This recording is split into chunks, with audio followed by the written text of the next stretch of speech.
یا ہم یوں بھی کہہ سکتے ہیں کہ جاوید حسن ہومیوپیتھی مزاج کے حامل ہیں۔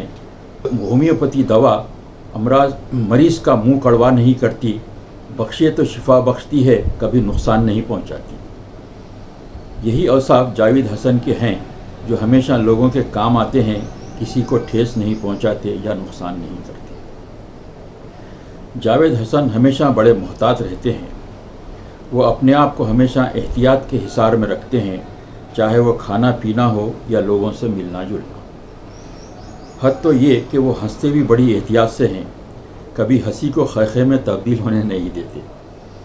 بات بھی بڑے دھیمے لہجے میں کرتے ہیں، فون پر تو میں انہیں سن ہی نہیں پاتا، اب پتہ نہیں میری سماعت کمزور ہے یا ان کی آواز۔ جاوید حسن سے جب بھی فون پر بات ہوتی ہے تو میں بات پوری طرح سے بغیر سنے ہی ٹھیک ہے جاوید بھائی، ٹھیک ہے جاوید بھائی کہتا رہتا ہوں۔ یہ ٹھیک ہے جاوید بھائی کا ورد بے خوف و خطر اس لیے کرتا ہوں کہ مجھے یقین ہے کہ جاوید بھائی نہ کبھی کوئی غلط بات بولیں گے نہ وہ غلط بات سنتے ہیں، لہٰذا ان کی ہر بات پر ٹھیک ہے جاوید بھائی کہہ دینے میں کوئی حرج نہیں۔ ایک مرتبہ کسی محفل میں ہمارے بغل میں بیٹھے ایک صاحب نے آہستہ سے مانک چند گٹکے کی ایک پڑیا ہماری طرف بڑھائی۔ ہم نے معذرت کرتے ہوئے کہا، میں یہ شوق نہیں کرتا۔ کچھ دیر بعد دوسری طرف سے سگریٹ کی آفر ہوئی۔ ہم نے پھر معذرت کی اور کہا کہ ہم تمباکو نوشی کے عادی نہیں ہیں۔ تو فوراً وہ صاحب نے کہا، یعنی آپ میں کوئی مردانہ شوق ہی نہیں ہے۔ جاوید حسن بھی اسی طرح کا کوئی مردانہ شوق نہیں رکھتے، بلکہ انہوں نے تو کھانا کھانے کی عادت بھی نہیں ڈال رکھی ہے۔ کام سے فرصت ملے تو کھا لیا، ورنہ بس اپنے کام میں مشغول رہتے ہیں۔ یعنی جاوید حسن صاحب شراب شغل کے عادی ہیں اور 24 گھنٹے اسی کے نشے میں چور رہتے ہیں۔ شاید جب منو سلوا بند ہوا تب سے انسان کام کر رہا ہے، لیکن اکثریت اپنی ملازمت کو صرف تکمیل ضابطہ کے دن گزارتے رہتی ہے یا اسے ایک بوجھ سمجھ کر ڈھوتی ہے۔ بہت کم لوگ ہیں کام یا ملازمت کو سنجیدگی، شوق اور لگن سے کرتے ہیں۔ اگر ہم اپنے جاننے والے ایسے حضرات کی فہرست مرتب کریں تو اس میں جاوید حسن سر فہرست ہوں گے۔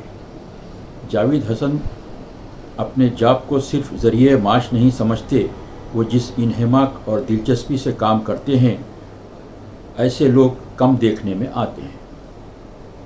آپ جب بھی ان کے آفس جائیے تو انہیں کمپیوٹر کی کی بورڈ پر انگلیاں چلاتے ہی پائیں گے۔ آپ کرسی کھینچ کر بازو بیٹھ جائیں تو وہ آہستہ سے تازہ اخبار آپ کی طرف بڑھا دیں گے اور پھر کمپیوٹر کی کھڑکیوں کی تانک جھانک میں مصروف ہو جائیں گے۔ سعودی عرب کے شعبہ صحافت میں غیر ملکیوں کی اکثریت ہے اور انگریزی جرنلزم میں ہندوستانی باشندوں کی اکثریت ہے۔ مملکت سے فی الحال 2 انگریزی روزنامے شائع ہوتے ہیں، عرب نیوز اور سعودی گزیت۔ تیسرا روزنامہ ریاض ڈیلی تھا جو کچھ عرصہ قبل بند ہو گیا۔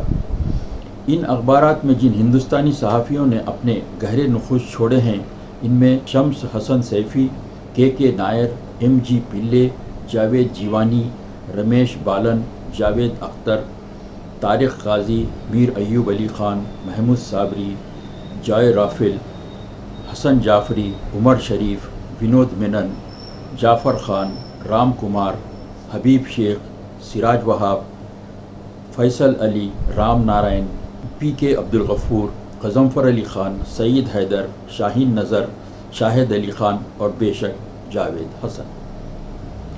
اگر میں یہاں طاہر حسین انصاری کا نام نہ لوں تو زیادتی ہوگی۔ طاہر انصاری بھی ایک بڑے طویل عرصے سے انگریزی صحافت سے منسلک ہیں۔